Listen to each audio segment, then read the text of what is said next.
Good morning. My name is Nicholas Kennedy, and I'm an employee rights and discrimination attorney here at Quatrini Rafferty. Today I want to talk to you about recording conversations. With everyone having smartphones nowadays, it's easy to do. It's easy to record a verbal conversation or to record a telephone call. And actually this video right now is being recorded on a cell phone. So it's everywhere. And admittedly, this is more of a criminal law issue than an employment law issue.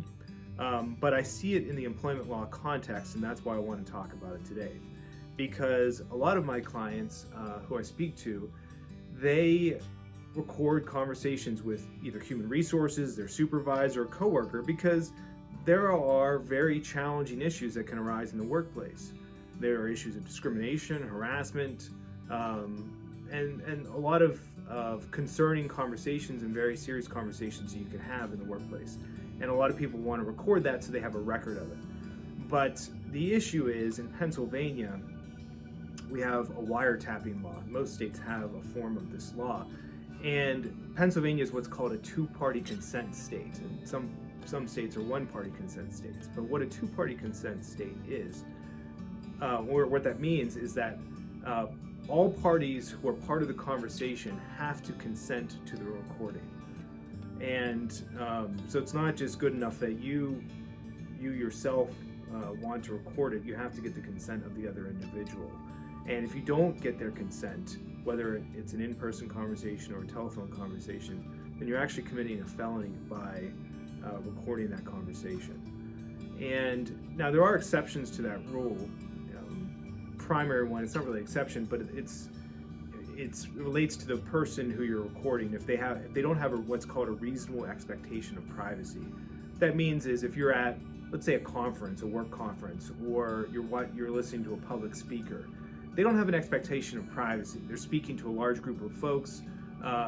They know that that their words are being seen by many people. They don't expect it to remain private. And so it would not be illegal to record a conversation in that circumstance. But it doesn't necessarily mean that if there's multiple people, it's okay to record it. It really just depends on the context. But most conversations in the workplace, it'll be yourself and a coworker, yourself and your boss, or maybe human resources and your boss. And in that circumstance, typically there would be an expectation of privacy on all sides.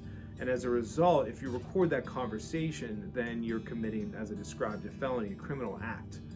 Another exception to the rule is that if you believe that an act of violence by the person you're recording, if they're committing an act of violence or going to commit an act of violence or have committed an act of violence, and your recording will lead to evidence of that act of violence, then that's okay in that exception.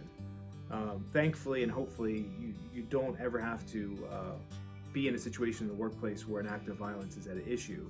So if beyond that exception with the act of violence, you should steer clear of recording conversations. What I tell my clients is to always, you can ask to take notes, or you can take notes shortly after the conversation, just when your memory's fresh. It's a good practice to do and that's completely legal to do that. But just resist the urge to turn on your cell phone and start the voice memo or voice recording of that conversation, because even if it's the best evidence ever of discrimination or some other illegal act in the workplace, I won't be able to use it because it was recorded illegally, and I won't be able to listen to it because it's not only a crime to record the conversation, it's a crime to play it for someone else, and it's a crime to use it in any fashion. So there's different uses, and so you could continue to commit crimes if beyond the recording. If you record it and then you play it for someone else, that second act is a crime in and of itself. So I understand the urge. A lot of my clients do it, and it's a natural reaction because we live in a world where everything's documented and we're told to document everything to be thorough and to protect ourselves. But do not give in to that urge to record those conversations. And if you ever have any doubt, if you're ever having a meeting coming up or anything that's going on in the workplace and you want to talk to me about it prior to that, I would strongly encourage that. I'm happy to speak to any of our clients or any folks out there who have any concerns about what's going on in the workplace, and we can talk about the potential for recording and the issues that can arise with that. So kind of dealing with the crossover issue today of criminal law and employment law, but I think it's a very important one, and I hope everyone stays safe out there, and feel free to give us a call if you have any employment law issues. Thank you.